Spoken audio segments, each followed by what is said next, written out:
اعوذ باللہ من الشیطان الرجیم بسم اللہ الرحمن الرحیم ربی اشرح لی صدری ویسر لی امری واحلل عقدۃ من لسانی یفقہوا قولی۔ مردوں کے لیے دوران نماز میں سبحان اللہ اور الحمدللہ کہنا جائز ہے۔ حضرت سہل بن سعد رضی اللہ تعالیٰ عنہ سے روایت ہے، انہوں نے فرمایا نبی صلی اللہ علیہ وسلم قبیلہ بنو عمر بن عوف میں صلح کرانے کے لیے تشریف لے گئے۔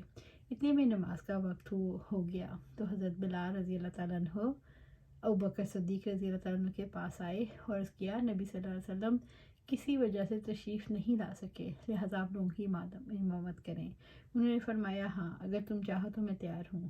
چنانچہ حضرت بلال رضی اللہ تعالیٰ عنہ نے تکبیر کہی اور حضرت ابوبکر صدیق رضی اللہ تعالیٰ عنہ آگے بڑھ کر نماز پڑھانے لگے۔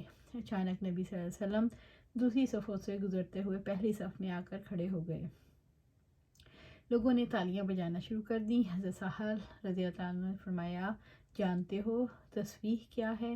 تسبیح تالیاں بجانا ہے۔ ابوبکر رضی اللہ عنہ دوران نماز میں بالکل ادھر ادھر نہیں دیکھا کرتے تھے۔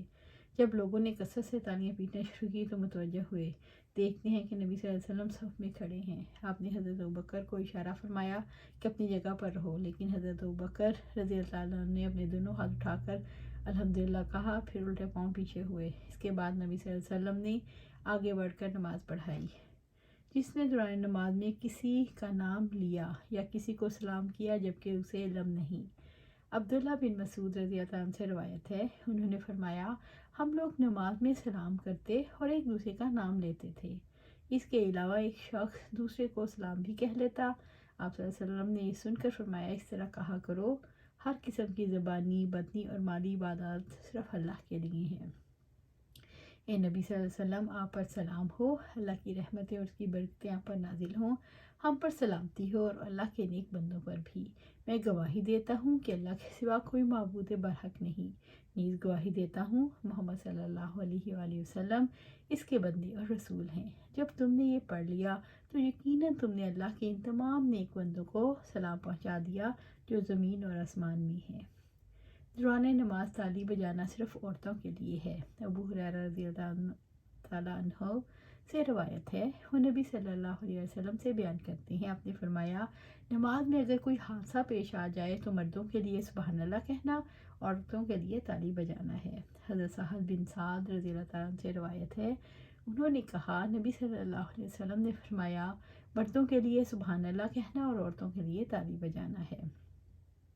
اگر دوران نماز میں کوئی حادثہ پیش آ جائے تو امام کو متنبہ کرنے کے لیے مردوں کو چاہیے کہ سبحان اللہ کہیں اور عورتیں اپنے دائیں ہاتھ کی ہتھیلی بائیں ہاتھ کی پشت پر ماریں۔ وہ زبان سے سبحان اللہ کہیں کیونکہ عورت کی آواز فتنے سے خالی نہیں ہوتی۔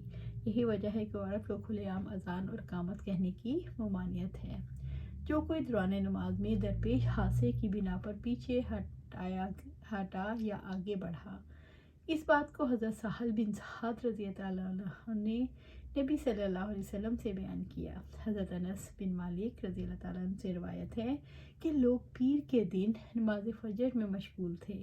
ابوبکر رضی اللہ تعالیٰ عنہ انہیں نماز پڑھا رہے تھے کہ اچانک نبی صلی اللہ علیہ وسلم نے حضرت عائشہ رضی اللہ تعالیٰ عنہ کے ایک حجرے سے پردہ اٹھایا، لوگوں کی طرف دیکھا جبکہ وہ نماز میں صف بستہ تھے۔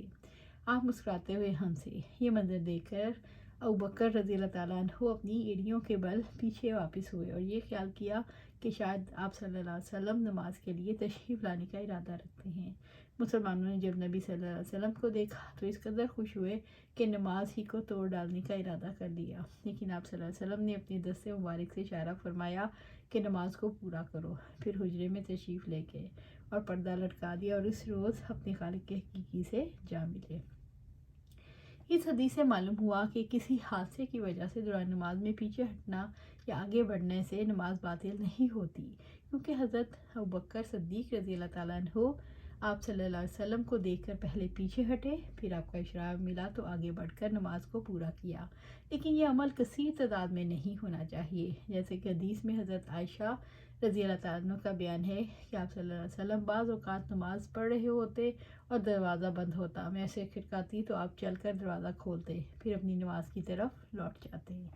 اللہ سبحانہ تعالیٰ سے دعا ہے جو ہم پڑھ رہے ہیں، قرآن و سنت میں سیکھ رہے ہیں، اللہ ہمارے دلوں میں اتار دے اور ہماری عملی زندگی میں اس کو شامل کر دے اور پھر اس پر استقامت دے. آمین.